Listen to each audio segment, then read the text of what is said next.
कहानी की शुरुआत होती है दुर्गा देवी के उस प्लान से जो अब अपने आखिरी पड़ाव पर है। दुर्गा देवी अर्जुन और टुकुन को लेकर गाड़ी से श्रुतो मामा के घर के बाहर पहुंचती हैं। तभी वहां एक और गाड़ी आकर रुकती है। ये गाड़ी दुर्गा देवी के बुलाने पर आई थी। इसमें से एक लड़की दुल्हन के जोड़े में और उसके साथ दो बुजुर्ग लोग माँ बाप बनकर आए हैं, जो कि किराए के एक्टर्स हैं, जिन्हें दुर्गा देवी ने पैसे देकर बुलाया है। लेकिन अर्जुन और आहना को इस बात की भनक तक नहीं है। श्रुतो मामा और आहना खिड़की से ये नजारा देख रहे होते हैं। गाड़ियां रुकती हैं, लोग उतरते हैं। आहना अपनी आंखों में आए आंसुओं को छुपा लेती है ताकि कोई उसे कमजोर न समझे।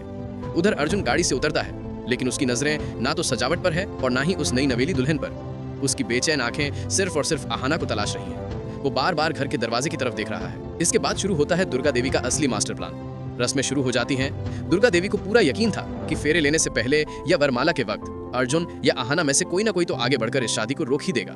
लेकिन जैसे जैसे वक्त बीतता है, दुर्गा देवी के माथे पर पसीने की बूंदें चमकने लगती हैं। उनका बनाया हुआ मास्टर प्लान अब उनके गले की हड्डी बन गया है। वो बार बार कभी अर्जुन के पत्थर जैसे चेहरे को देखती है तो कभी आहना की खामोशी को।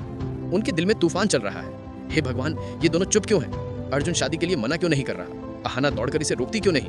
अगर सच में अर्जुन ने गुस्से में आकर इस एक्टर लड़की से शादी कर ली तो मेरी तो दुनिया ही उजड़ जाएगी, सब कुछ खत्म हो जाएगा। उधर आहना मंडप के पास एक खंबे के सहारे खड़ी है। उसकी आंखों से लगातार आंसू बह रहे हैं, लेकिन उसके होंठ सिले हुए हैं। उसे लग रहा है कि अर्जुन अपनी खुशी से ये शादी कर रहा है, इसलिए वो उसके रास्ते का कांटा नहीं बनना चाहती। वो अपने प्यार की कुर्बानी दे रही है। दोनों की ये जानलेवा खामोशी दुर्गा देवी को अंदर ही अंदर डरा रही है। तभी पंडित जी की भारी आवाज गूंजती है, वर और वधू कृपया खड़े हो जाएं, वरमाला का शुभ मुहूर्त हो रहा है। अर्जुन एक मशीन की तरह बेजान होकर खड़ा होता है। उसके सामने वो घूंघट वाली लड़की खड़ी है। अब तो वो एक्टर्स भी हैरानी में है कि ये कैसा नाटक चल रहा है। ये तो बिल्कुल असली शादी लग रही है। दूल्हा सचमुच वरमाला पहनाने आ गया है, लेकिन पैसे मिले थे इसलिए वो अपना नाटक जारी रखते हैं। दोस्तों, अगर आपको भी अर्जुन और आहना की जोड़ी अच्छी लगती है तो कमेंट में अर्जुन आहना बेस्ट जोड़ी ऐसा लिख दीजिए। अर्जुन वरमाला हाथ में लेता है। उसके हाथ कांप रहे हैं, जैसे वो फूलों की माला नहीं अंगारे उठा रहा हो। उसकी नजरें मंडप में चारों तरफ घूमती हैं और जाकर सीधे आहना पर रुक जाती हैं। दोनों की नजरें मिलती हैं। अर्जुन की आंखें चीख चीख कर कह रही हैं, रोको मुझे आहना, बस एक बार कह दो कि तुम मुझे चाहती हो, एक बार मेरा हक जता दो। लेकिन आहना वो अपनी नजरें झुका लेती है। अर्जुन का दिल टूट कर बिखर जाता है। अब बारी आती है दुल्हन की। वो नकली दुल्हन अपने हाथ में वरमाला उठाती है और अर्जुन के गले में डालने के लिए आगे बढ़ती है। दुर्गा देवी की सांसें अटक जाती हैं। उन्हें लगता है कि आज अनर्थ हो जाएगा। श्रुतो मामा भी चिंता में पसीना पहुंच रहे हैं। माला अर्जुन के गले के बिल्कुल करीब पहुंच चुकी है और सबको लगता है कि खेल खत्म। लेकिन तभी एक जबरदस्त धमाका होता है। जैसे ही माला अर्जुन के कंधों को छूने वाली होती है, अर्जुन उस लड़की का हाथ हवा में ही पकड़ लेता है। बस, बहुत हो गया। अर्जुन गुस्से में उस वरमाला को छीनकर हवन कुंड की आग में फेंक देता है। पूरा मंडप सन्न रह जाता है। अर्जुन अपनी पगड़ी उतारकर जमीन पर पटकता है और शेर की तरह दहाड़ता है, मैं ये नहीं कर सकता, मैं ये शादी नहीं कर सकता माँ।